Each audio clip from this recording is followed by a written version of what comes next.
দর্শক, জুলাই পদযাত্রার নবম দিনের আজ জাতীয় নাগরিক পার্টির নেতাকর্মীদের পদযাত্রাটি এখন রয়েছে ঝিনাইদহের পথে। পদযাত্রার খবর রাখছেন রাজীব হাসান, আরও তথ্য জানাতে আমাদের সাথে যুক্ত হচ্ছেন।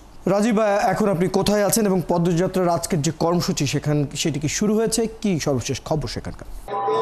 সংস্কার এবং নতুন সংবিধানের দাবিতে দেশভরা জুলাই পদযাত্রা এনসিপি জাতীয় নাগরিক পার্টি এনসিপির পক্ষ থেকে শুরু হয়েছে। আজকে ঝিনাইদহ শহরের পায়রা চত্বরে অবস্থান করছি। পায়রা চত্বরে বিকাল 4টায় এনসিপির পক্ষ থেকে কিন্তু প্রোগ্রামটা দিয়েছিল, কিন্তু বৈরী আবহাওয়ার কারণে চুয়াডাঙ্গা থেকে এনসিপির কেন্দ্রীয় নেতৃবৃন্দ জাতীয় নাগরিক পার্টির আহ্বায়ক নাহিদ ইসলাম, যুগ্ম সদস্য সচিব আক্তার হুসাইন এবং উত্তর এবং দক্ষিণের মুখ্য সংগঠক সাজিদ আলম মাহমুদ সাদুল্লাহ শতাধিক কেন্দ্রীয় নেতৃবৃন্দ আর কিছুক্ষণের মধ্যেই শহরের পায়রা চত্বর চলে আসবেন। এই পায়রা চত্বরে যে পথসভা, সেই পথসভায় তারা বক্তব্য রাখবেন এবং এই পথসভায় বক্তব্য শেষে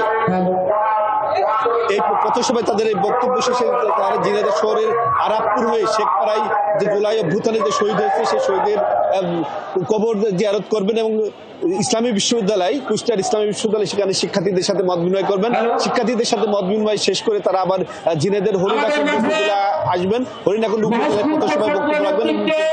পথসভা শেষ করে তারা ঝিনাইদহের আমাদের জোহান যে ড্রিম ভ্যালি, সেই ড্রিম ভ্যালি যে রিসোর্ট আছে সেই রিসোর্টে তারা রাত যাপন করবেন এবং খবর এনসিপির পক্ষ থেকে জানানো হয়েছে। এবং আমরা দর্শকরা দেখতে পাচ্ছি যে ঝিনাইদহ শহরের পায়রা শত শত নেতাকর্মী, ছাত্র আন্দোলনের নেতাকর্মী, ঝিনাইদহ সদর সহ শত শত শিক্ষার্থীরা এবং এনসিপি নেতাকর্মীরা কিন্তু এই সভাস্থলে যে পথসভা, সেই পথসভা কিন্তু হাজির হয়েছেন।